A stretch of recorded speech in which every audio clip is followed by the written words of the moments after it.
let's go back to you as a child. Uh-huh. So, because, we're going to talk about After Seven because you can't talk about your history without talking about After Seven. But Yes, sir. you are embarking on your own solo career in gospel, and um, we want to get to how did what was your behind your upbringing and brought you to After Seven, you know? Well, I would say that we had some similar things going on in our households. We didn't know each other, of course.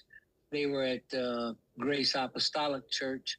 I was at Zion Tabernacle Church, and our parents didn't know each other, but both moms were deeply involved in the church, making sure that their kids grew up in and around the church. And that introduction for the Mitchell family was totally the reason and the why, the what, when, where, and why, how Keith got dipped into the glory of God. So let me ask you this question. So you and Kevon met in college. Yes. Am I correct? Yes, we met on the campus of Indiana University. There was a singing ensemble that's part of the Indiana University curriculum. The Afro American Arts Institute sponsored it and supported it.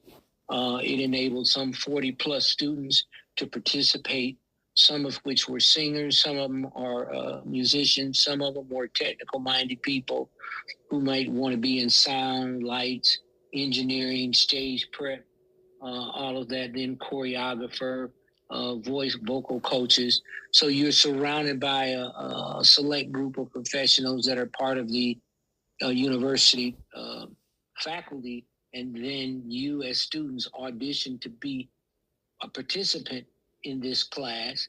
And for the class, of course, you get a grade, but this class is going to teach you and guide you through the performance of music, the singing of music, and of course, the business of music. Kenny is the youngest one, so he went out and started doing the shall we say the research and handling business, and you all had regular jobs.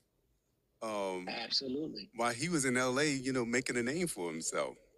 Absolutely. I mean, after the success of the deal, that song, Two Occasions, made them a household word around the country.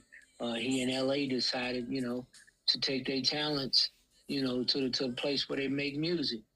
And, it was pretty obvious that they were talented. And when they got there, they were received well by a couple of key people that could put them in front of the right musical people. And it was just like magic. What they were selling was what the industry needed. One of my favorite songs, to this day, it just brings so much emotion to me. Every time I listen to it, is like Ready or Not. I think that's most people's favorite song, but the voices and oh my God, the way it just comes together, the message, everything about that song is just perfect. Yeah. Yeah. That song phenomenally. After we'd been in LA for a series of weeks, Face called us real early in the morning, said, "Hey, you guys need to come by here." And we're waking up, taking showers, putting on clothes to go. And when we get here, he asked us, "You sing this part, you sing this part, hear the words." And that I'll give you everything and more. All that I've got is yours. I'll give you every.